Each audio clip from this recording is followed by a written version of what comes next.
Ako makauna naaslay tawas tani. Abdo ko ulay tawas sa Dubai, namlay tawas sa Dubai.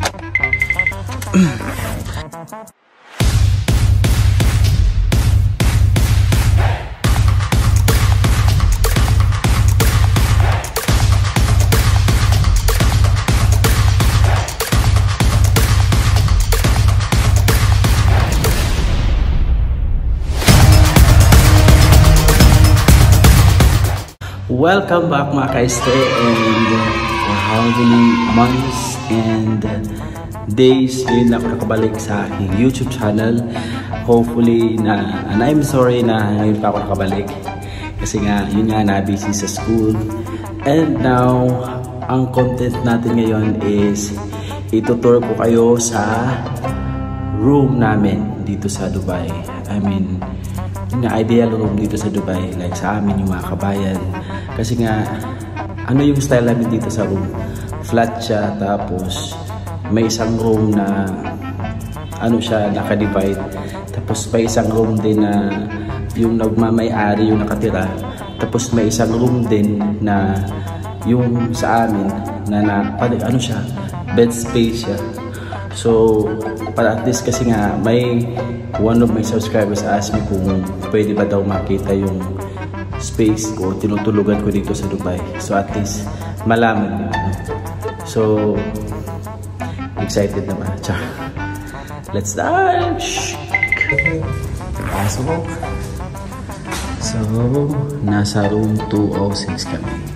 So ito yung entrance namin sa ano namin, room.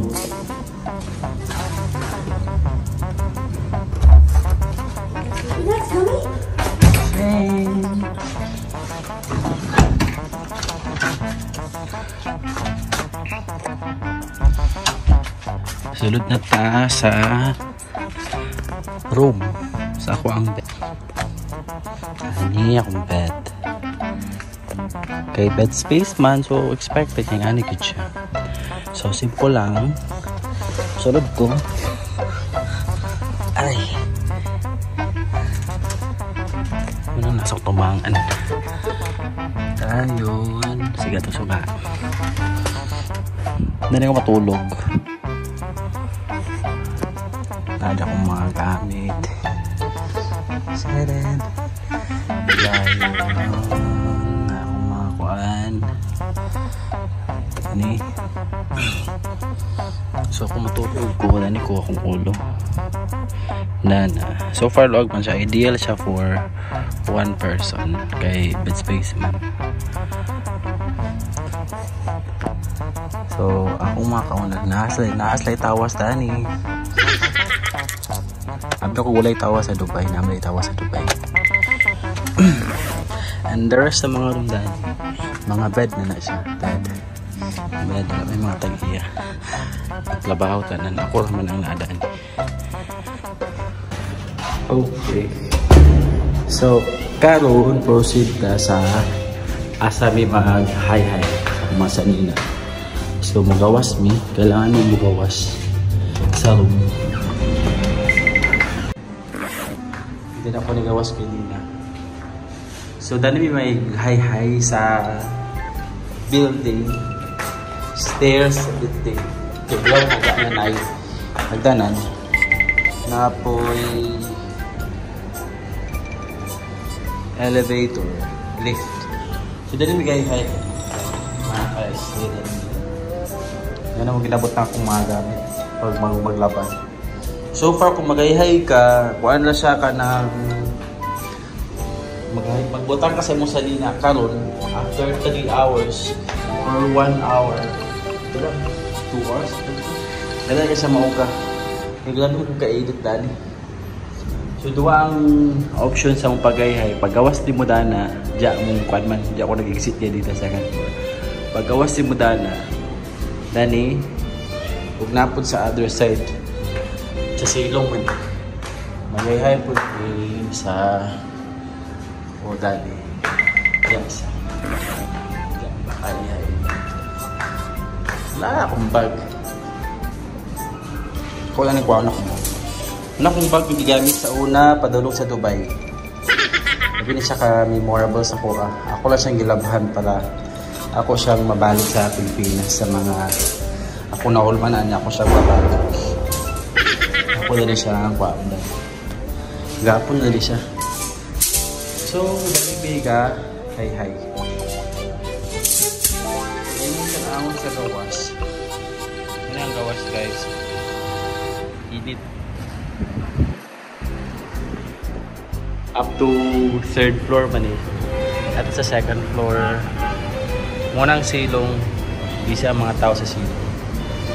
So, so mo na ang dito ang aming sampayan.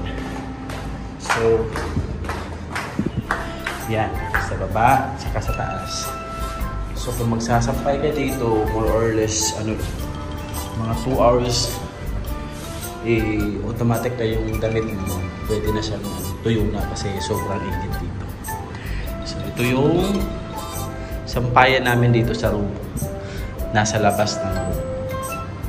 Proceed tayo sa ibang part ng room namin. Okay, na-proceed tayo sa kitchen, kusina namin. Switch on muna natin yung lights. Tadaan! Okay. So, simple, ideal kitchen sa Pinas. Tapos may dalawang ref. Ito yung ref ng landlady namin, isa. Ito, hindi pwede sa bawal ang pork. Ito yung ref namin sa lahat, ang kalahatan. So, kung bubuksan natin, ayan, yan yung laman. So far, hindi pa siya marami kasi nga, wala pang sahod. So, usually yung nasa loob is parang mga, tegi-tegi. Diba? Marami yan kasi nga, maraming gumagamit sa left.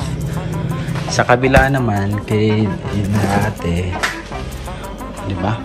Parang same lang din. Kaso lang, yung ref na to, bawal yung pork. Hindi pwede yung mga So, may ice cream pa. Mamaya, good luck. So, may oven, ay heater. Saka, ito yung style namin sa pagluluto. Parang Pinas lang din. Ganun. Tapos, may exhaust para hindi the usual thing, parang nasa Pilipinas din.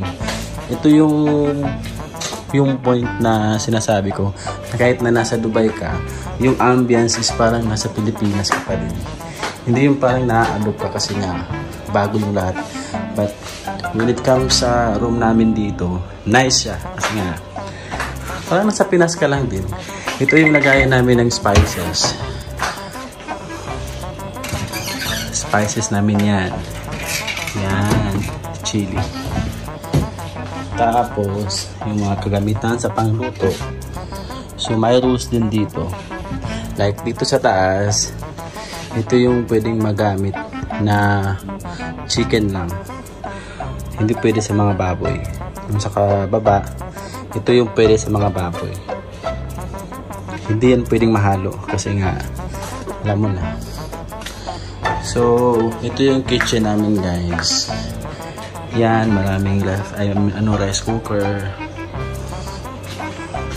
So, ideal room sa Pilipinas din yung ambience. So, hindi ka maboboard, hindi mo ma-miss yung Pilipinas kasi nga yung dating niya is parang sa Pinas ka lang din ganun.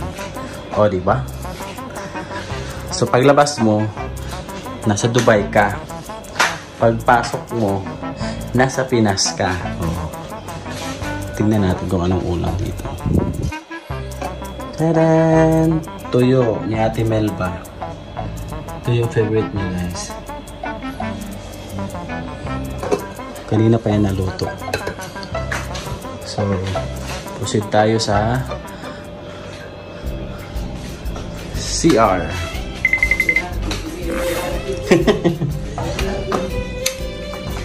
Ito yung CR namin. Actually, dalawa yung CR namin. O, diba? Cheng! Ayan.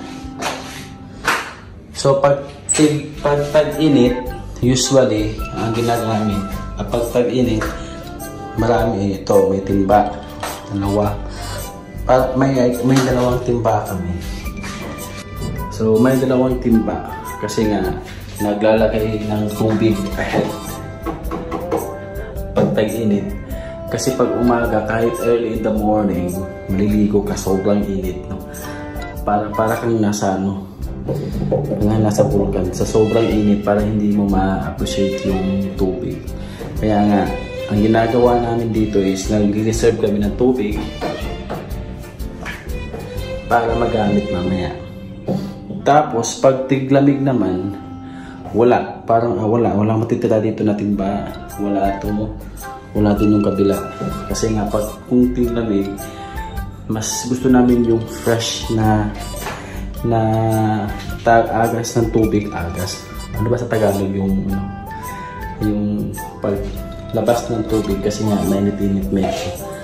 Kasi yung tubig natin is sobrang lamig din. Kaya minsan nag-iinit kami ng tubig before maligo.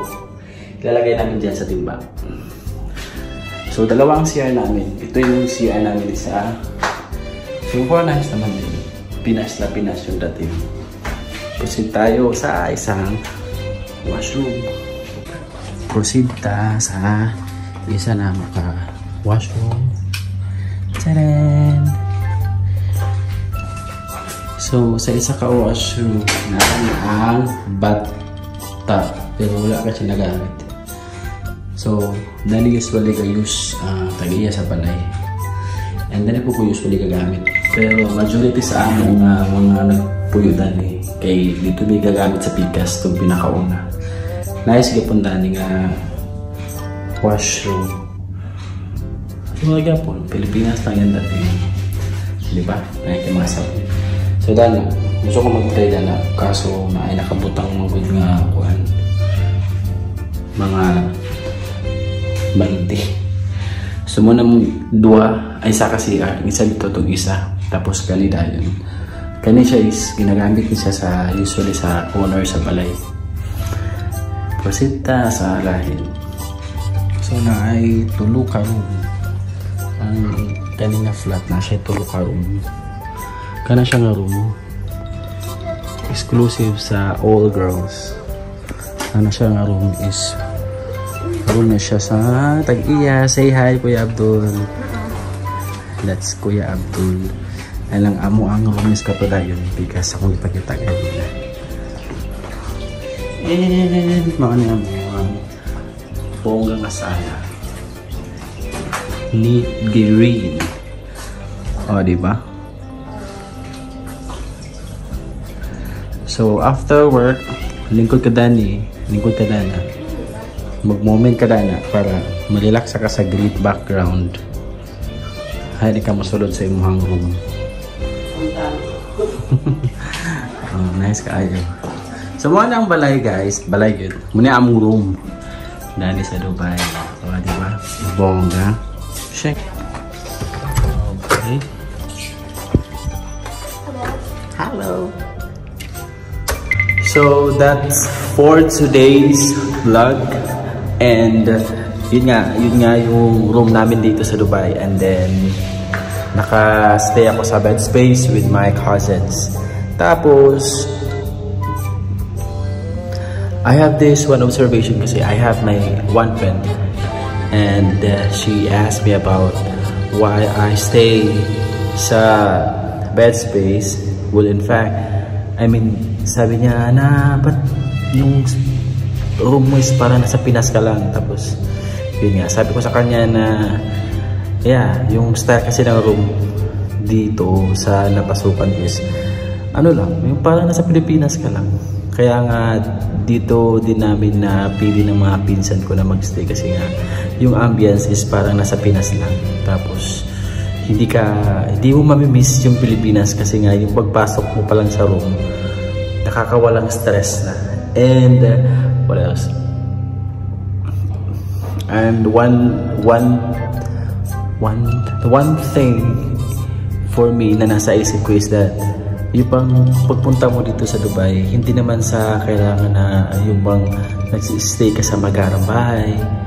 Kasi nga, yung purpose mo is to come here and work and help your family. So, hindi naman ako nakagalit. Hindi ako galit. It's just na, parang, what's nice kasi sa na na-stayhan namin ngayon is, yung parang nasa Pilipinas ka lang, tapos yung paglabas mo, doon na Dubai. Yung sobrang init, building, tapos yun talaga yung init kasi nga this time, napakainit. Summer dito sa Dubai. So, ayun lang. Yun yung inistihan ko dito sa Dubai. Nasa bed space ako with my cousins. And kung bago ka sa channel, don't forget to subscribe and like. Tapos if you have questions or anything na gusto niyo ipagawa sa akin, just comment down sa comment box natin. Huwag lang kayong mahiyang mag-comment. So again, salamat sa mga nag-watch, especially din sa Pilipinas, sa mga subscriber ko, sa mga ka-stay. And don't forget to like again and subscribe sa mga bago pa. Thank you!